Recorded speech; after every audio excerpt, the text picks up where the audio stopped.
Hi hello అందరికి నమస్తే. కూటమి సర్కార్ అధికారంలోకి వచ్చిన తర్వాత జగన్ గారికి సంబంధించినటువంటి సెక్యూరిటీ విషయంలో చాలా నిర్లక్ష్యంగా వ్యవహరిస్తోంది. ఎందుకు నిర్లక్ష్యం అంటే జగన్‌కి సెక్యూరిటీ కల్పించకుండా ఉంటే ప్రజల్లోకి వెళ్ళడు భయపడి. సెక్యూరిటీ లేదు కదా! ఏమైనా జరుగుతుందేమో అని చెప్పి ఇప్పటికే తనకు ప్రాణహాని ఉంది, తనను ఇబ్బంది పెడుతుంది కూటమి సర్కార్ సెక్యూరిటీ కల్పించకుండా అని చెప్పి న్యాయస్థానాన్ని కూడా ఆశ్రయించినటువంటి క్రమంలో జగన్‌ని భయపెట్టాలి. భయపెట్టి ప్రజల్లోకి రాకుండా ఉండాలి. ఇటు ప్రజల్లోకి వెళ్ళకుండగా, అటు అసెంబ్లీకి రాకుండా ఉంటే వాటికి సంబంధించి మనం జగన్ గురించి మాట్లాడాలి. ప్రజా సమస్యల గురించి జగన్‌కి పట్టదు. అసెంబ్లీకి రాడు. ఈ రకంగా మాట్లాడి జగన్ ఇమేజ్‌ని డ్యామేజ్ చేయాలనే ఉద్దేశ్యంతో సెక్యూరిటీ కల్పించకుండగా ఇబ్బందులు పెడతా ఉన్నారు. అయితే కూటమి సర్కార్ సెక్యూరిటీ కల్పించకుండా ఉన్నంత మాత్రాన జగన్ ఆగేటువంటి పరిస్థితి ఉంటుందా? మొన్న ఈ మధ్య చెప్పారు కదా! ఈసారి జగన్ 2.0 వేరేలా ఉంటుందని చెప్పారు కదా! అందులో భాగంగానే జగన్ గారు కొన్ని కొత్త నిర్ణయాలు తీసుకుంటున్నారు.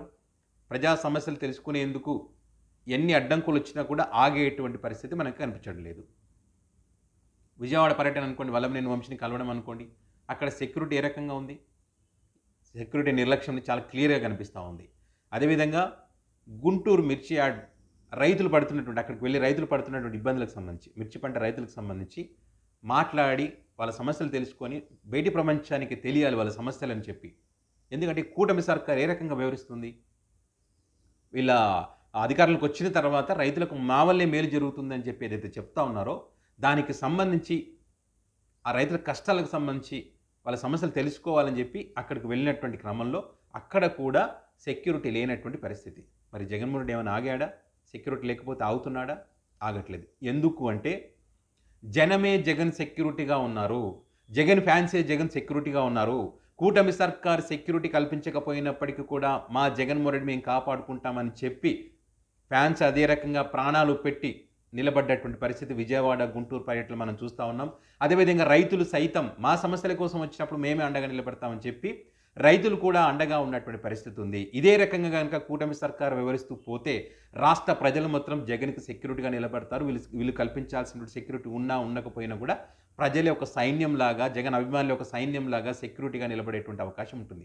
కాబట్టి జగన్ 2.0 వేరేలా ఉంటుందని ఏదైతే చెప్పారో అందులో భాగంగానే జగన్ గారు వెళ్తా ఉన్నారు. దాన్ని అర్థం చేసుకున్నటువంటి ప్రజలు గానీ, అభిమానులు గానీ కూటమి సర్కార్ సెక్యూరిటీ ఇచ్చినా, ఇవ్వకపోయినా కూడా వాళ్ళే సెక్యూరిటీగా నిలబడ్డటువంటి పరిస్థితి ఉంది. కాబట్టి జగన్ అసెంబ్లీకి వెళ్ళకపోయినా కూడా ఎక్కడికి వెళితే ప్రజా సమస్యలనేటువంటి బయటి ప్రపంచానికి తెలుస్తాయి. ఎక్కడికి వెళితే ప్రజా సమస్యలు పరిష్కారం కాబడతాయి. ఎక్కడికి వెళితే కూటమి సర్కార్ మెడలు వంచేటువంటి అవకాశం ఉంటుందని చెప్పి జగన్ భావించారో అక్కడికే ప్రజల మధ్యకే వెళ్తా ఉన్నారు. ప్రజా సమస్యలు తెలుసుకొని మరి కూటమి సర్కార్ మెడలు వంచైనా సరే ఆ సమస్యలు పరిష్కారం చేయడానికి ప్రయత్నం చేస్తూ ఉన్నారు. ప్రజలకు ఈ కూటమి సర్కార్ ఎలాంటి అబద్ధపు హామీలు ఇచ్చిందో, ఏ రకంగా మోసం చేస్తుందనే విషయాన్ని కూడా బయటి ప్రపంచానికి తెలియజేసేటువంటి ఒక కార్యక్రమం జగన్మోహన్ రెడ్డి చేస్తూ ఉన్నారు. ఈరోజు ఏదైతే మిర్చి రైతులకు సంబంధించి వాళ్ళు పడుతున్నటువంటి ఇబ్బందులు అన్నీ కాదు. చాలామంది రైతులు మిర్చిని చేతులు పట్టుకొని కన్నీళ్లు పెట్టుకొని ఏడుస్తూ ఉన్నటువంటి పరిస్థితులు ఉంది. ఏం చెప్తా ఉన్నాడు రైతు? గతంలో జగన్ గారి హయాంలో రైతుల కోసం ధరల స్థిరీకరణ పేరిట 3,000 కోట్ల రూపాయలు కేటాయించి వాళ్ళ కోసం కష్టం వచ్చినా, నష్టం వచ్చినా, ఇబ్బందులు వచ్చినా మరి మద్దతు ధర లేకపోయినా కూడా జగన్ గారు ఆదుకున్నారు. 21,000 నుంచి 27,000 దాకా క్వింటాల్‌కి మద్దతు ధర కల్పించినటువంటి పరిస్థితులు జగన్ గారి హయాంలో. మరి కూటమి సర్కార్ ఆదుకుంటామని చెప్పి మోసం చేస్తున్నటువంటి పరిస్థితి అని చెప్పి రైతులే స్వయంగా చెప్తా ఉన్నారు కన్నీళ్లు పెట్టుకొని. మరి నిజంగానే జగన్ గారు మోసం చేశారనుకుంటే, అంటే ఇప్పుడు ఏదైతే వీళ్ళు చెప్తా ఉన్నారు కదా, కూటమి పార్టీకి సంబంధించినటువంటి నాయకులు, మంత్రులు, ఎమ్మెల్యేలు అందరూ అంటా ఉన్నారు కదా, అంటే చంద్రబాబు నాయుడు గారు చెప్తా ఉన్నారు. మనం సెక్యూరిటీ కల్పించకపోయినా జగన్‌కి సెక్యూరిటీ ప్రజలు అండగా నిలబడుతున్నారు. జగన్ ఫ్యాన్స్ అండగా నిలబడుతున్నారు. కాబట్టి వాటిని మనం ఆపలేము. కాబట్టి మీరు చేయాల్సిందేంటి? జగన్ ఎక్కడికి వెళ్లి ఏదైనా మాట్లాడితే దానికి కౌంటర్ ఇవ్వడానికి అందరూ కూడా సిద్ధంగా ఉండాలి. మూకుమ్మడిగా దాడి చేయాలని చెప్పి వాళ్ళకి ఇప్పటికే చెప్పడం జరిగింది. ఆ క్రమంలోనే ఎవరైతే వ్యవసాయ శాఖ మంత్రి అచ్చెన్నాయుడు ఉన్నారో, మరి అచ్చెన్నాయుడు మాట్లాడుతున్న మాటలు బట్టి చూస్తే వాళ్ళ తప్పు చాలా క్లియర్‌గా ఒప్పుకున్నట్టుగా మనకు కనిపిస్తూ ఉంది. ఎందుకంటే జగన్ గారు నిజంగానే ప్రజలకు మోసం చేశారనుకుందాం. మీరు మంచి చేస్తారని అనుకుందాం. మరి గతంలో ఏ రకంగా ఉంది, ఇప్పుడు ఏ రకంగా ఉందని చెప్పి మీరు కూడా మిర్చి యార్డ్‌కి వెళ్ళండి, అక్కడికి వెళ్ళండి. జగన్ గారు మీకు ఎంత ఇచ్చారు, ఇప్పుడు మేము ఎంత ఇస్తున్నాం, దానికి సంబంధించి రైతులతోనే మాట్లాడించండి. మీరు మాట్లాడొద్దు, జగన్ మాట్లాడొద్దు. మీరే రైతులతో మాట్లాడించండి. రైతులు మాట్లాడినటువంటి మాటలను బట్టే ఎవరు మోసం చేస్తున్నారు, ఎవరు రాజకీయాలు చేస్తున్నారు అనేటువంటిది చాలా క్లియర్‌గా ప్రజలకు కూడా అర్థమవుతుంది. అంతేగాని ప్రెస్ మీట్ పెట్టేసి మనకు మీడియా ఉంది, మన పత్రికలు ఉన్నాయి, మనకు అనుకూలంగా రాస్తారని చెప్పి అబద్ధపు మాటలు చెబితే అది ఎక్కువ కాలం నడుస్తుంది అనుకుంటే భ్రమ. ఎందుకంటే గ్రౌండ్ లెవెల్‌లో రైతులకి ఏంటో తెలుసు. గ్రౌండ్ లెవెల్‌లో ప్రజలకి ఏంటో తెలుసు. వాళ్ళ కష్టాలు, నష్టాలు ఏంటో తెలుసు. ఈ సోషల్ మీడియాతో మీ పత్రికలు దాన్ని మేనేజ్ చేయడం కష్టం ఎక్కువ రోజులు. కాబట్టి ఆ మిర్చి యార్డ్‌కి వెళ్ళండి. మీరు వెళ్ళి జగన్ ఎళ్ళొచ్చారు కదా! ఇప్పుడు మీరు వెళ్ళండి. జగన్ వచ్చిపోయారు కదా! మీకు మేము మోసం చేస్తున్నామా? మీకు ఎంత ధర ఇస్తున్నామని చెప్పి అడగండి. అడగరు. ఎందుకంటే మీరు మోసం చేస్తున్నారు కాబట్టి. నిజంగానే మోసం చేయకుండా గనుక వెళ్ళండి. No problem. అయితే ఇక్కడ మరి అచ్చెన్నాయుడు గారు ఇంకేం మాట అంటారంటే, అప్పటికి ఇప్పటికి కంపేర్ చేస్తే వ్యవసాయ కూలీల రేట్లు పెరిగినాయి. పెస్టిసైడ్స్ రేట్లు పెరిగినాయి. అనేక రకాలుగా ధరలు పెరిగాయి కాబట్టి కొంచెం ఇబ్బందులు ఉండేటువంటి అవకాశం ఉందని చెప్పి అచ్చెన్నాయుడు గారు మాట్లాడుతూ ఉన్నారు. మరి అలాంటి ఇబ్బందులు ఉన్నప్పుడు, రైతులు కష్టాలు పడుతున్నప్పుడు, ధరల రేట్లు పెరిగినప్పుడు, మద్దతు ధర లేనప్పుడు ఆ బాధ్యత ఎవరు తీసుకోవాలి? ప్రభుత్వమే తీసుకోవాలి. మరి మీరేం చేస్తున్నారు? తీసుకోవాలి కదా! అంటే మీరు మద్దతు ధర అయితే ఇవ్వట్లేకపోతున్నాము, రైతులైతే నష్టపోతున్నారని మీరు ఒప్పుకున్నట్టే కదా!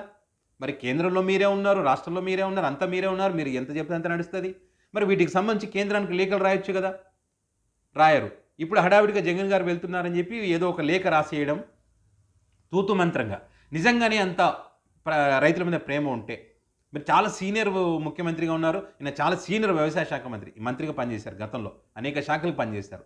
మరి రైతులకు సంబంధించి ముందు జాగ్రత్తగా వాళ్ళు నష్టపోతుంటే, మరి రైతు అంటా ఉన్నారు కదా! మాకు ప్రాణాలు తీసుకోవడం తప్ప వేరే మార్గం లేదని చెప్పి ఏడుస్తూ ఉన్నాడు కదా! నష్టపోతున్నాం అని చెప్తా ఉన్నాడు కదా! అనేక రకాలుగా. మరి ఈ మాట అన్నప్పుడు వాళ్ళని ఆదుకోవాల్సినటువంటి బాధ్యత మీ పైన ఉంటుంది కదా! మంచి ప్రభుత్వం మాది, రైతులను ఆదుకునే ప్రభుత్వం అని చెప్పి మొన్న మీ సోషల్ మీడియా వేదికగా మీ పత్రికలు అనేక రకాలుగా మీరు ప్రచారం చేసుకున్నారు కదా! మరి ఈరోజు మిర్చి రైతు ఎందుకు కన్నీళ్లు పెట్టుకుంటున్నాడు? మరి ఆ మిర్చి రైతు కన్నీళ్లు పెట్టుకుంటున్నా రైతుల యొక్క సమస్యలు తెలుసుకోవడానికి విపక్ష నేత జగన్ గారు అక్కడికి వెళ్తే సెక్యూరిటీ ఎందుకు కల్పించలేకపోతున్నారు మీరు? సెక్యూరిటీ కల్పించకుండగా మరి జగన్ గారు సెక్యూరిటీ కల్పించకుండగా, ఆ రైతులను ఆదుకోకుండగా మళ్ళీ తప్పుదోవ పట్టించేటువంటి ప్రయత్నం ఎందుకు చేస్తూ ఉన్నారు మీరు? ఇక్కడ జగన్ గారు ఇంకొకరు చెప్పాల్సిన అవసరం లేదు కదా! అన్నదాత సుఖీభవ పేరిట మీరు రైతులకు 20,000 రూపాయలు ఇస్తామని మాట ఇచ్చారు కదా! మరి ఇంతవరకు అయితే వేయలేదు కదా! 2 సీజన్లు అయిపోయినాయి కదా!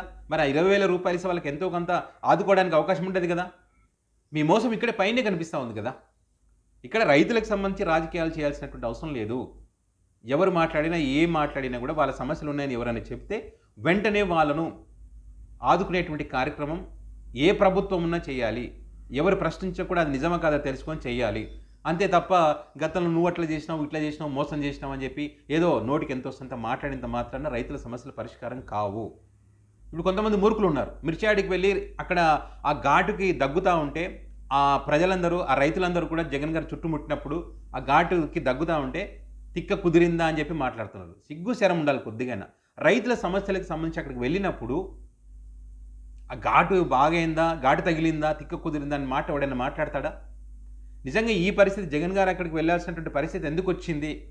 జగన్కి ఆ అవకాశం మనం ఇవ్వకూడదు కదా అని చెప్పి ఆ అవకాశాన్ని కల్పించకుండా ఉండే విధంగా మీరు ఆలోచన చేయాలి. దాని గురించి ట్రోల్స్ చేయడం, సెక్యూరిటీ లేకుండా ఏదో సింపతి కోసం పోయాడని చెప్పి ట్రోల్స్ చేయడం. ఎందుకు సెక్యూరిటీ కల్పించండి, సింపతి ఎందుకు వస్తుంది? పైగా ఏమంటారు, ఎమ్మెల్సీ ఎన్నికల కోడ్ ఉన్నా కూడా జగన్ గారు పోయారు కాబట్టి సెక్యూరిటీ కల్పించలేదని చెప్పి కొంతమంది మాట్లాడతారు. ఎన్నికల కోడ్ ఉంటే దానికి సంబంధించి ఎన్నికల కోడ్ ఉల్లంఘించారని చెప్పి కేసు పెట్టండి. ఇప్పటికే కేసు పెట్టారు కదా! అంతేగాని ఆ కేసు పెట్టేది పెట్టి ఈయనకి ఇవ్వాల్సినటువంటి సెక్యూరిటీ కల్పించాలి కదా! రాష్ట్రానికి ముఖ్యమంత్రిగా చేసినటువంటి వ్యక్తికి కనీసం సెక్యూరిటీ ఇవ్వాల్సినటువంటి బాధ్యత ఏ ప్రభుత్వాన్ని ఉన్నా, ప్రతిపక్ష నేతగా ఎవరున్నా, అంటే వీళ్ళు ప్రతిపక్ష నేతగా ఒప్పుకోరులేండి, ఎవరున్నా కూడా ఆ వ్యక్తికి అయితే సెక్యూరిటీ కల్పించాల్సినటువంటి కనీస బాధ్యత ఏ ప్రభుత్వానికైనా ఉంటుందా, ఉండదా? మీరు కల్పించడం లేదు. కల్పించకపోయినా మరి జగన్మోహన్ రెడ్డి ఆగాడా? ప్రజా సమస్యలు తెలుసుకోవడం కోసం ఆగే పరిస్థితి లేదు. ఎందుకంటే జగన్ ఫ్యాన్సే జగన్ సెక్యూరిటీగా మారుతున్నటువంటి క్రమంలో ఖచ్చితంగా ముందు కూడా మీరు సెక్యూరిటీ కల్పించకపోయినా కూడా జగన్ గారి ప్రజా సమస్యలు తెలుసుకోవడానికి, ముందుకు వెళ్ళడానికి ఏమాత్రం వెనకాడనటువంటి పరిస్థితి. సో దానివల్ల నష్టం జరిగేదైతే ఖచ్చితంగా కూటమి సర్కారుకే, మీకే. కాబట్టి అది దృష్టిలో పెట్టుకొని మీ బాధ్యత మీరు సక్రమంగా నిర్వర్తించండి. జగన్ గారు జనంలోకి వెళ్లకుండా ఉండాలంటే జనానికి మంచి మీరు ఏదైతే చేస్తున్నారో అవన్నీ చేయండి. జగన్ గారికి మాజీ ముఖ్యమంత్రిగా చేసినటువంటి వ్యక్తికి ఎంత సెక్యూరిటీ వాళ్ళంత సెక్యూరిటీని కల్పించండి. ఆ రకంగా కల్పించినప్పుడు ఇవన్నీ మాట్లాడడానికి, మీరు ట్రోల్స్ చేయడానికి ఇవన్నీ అవసరం లేదు కదా! కరెక్ట్గా లేరని ప్రశ్నిస్తుంటే మళ్ళీ వాళ్ళ మీద ట్రోల్స్ చేస్తూ, వాళ్ళపైన అబద్ధపు ఆరోపణలు చేస్తూ, అబద్ధపు ప్రచారాలు చేస్తూ ప్రజలను నమ్మించాలని చూస్తే ప్రజలు నమ్మే పరిస్థితుల్లో లేరు. విజయవాడ, గుంటూరు ఈ పర్యటనకు సంబంధించి సో వాళ్ళు చూపిస్తున్నటువంటి ఆదరణ, ఆప్యాయత ఇవన్నీ జస్ట్ ట్రైలర్ మాత్రమే. రాబోయే రోజుల్లో దిమ్మ తిరిగిపోయేటువంటి సినిమా ఉంటుంది ఈ కూటమి సర్కార్కి. ఆ పెద్ద సినిమా బ్లాక్ బస్టర్ కాకూడదు అనుకుంటే కనుక మీరు ఎలాంటి తప్పు చేయకుండా మీరు ఏదో చెప్తున్నారు మంచి ప్రభుత్వం మాది అని చెప్పి ఆ మంచి ప్రభుత్వం ఆ పేరు తెచ్చుకునే విధంగా పాలన చేస్తే ఆ సినిమా బ్లాక్ బస్టర్ అవ్వదు. లేదు అంటే బొమ్మ బ్లాక్ బస్టర్ అవుతుంది, మీ బొమ్మ చిరిగిపోతుంది.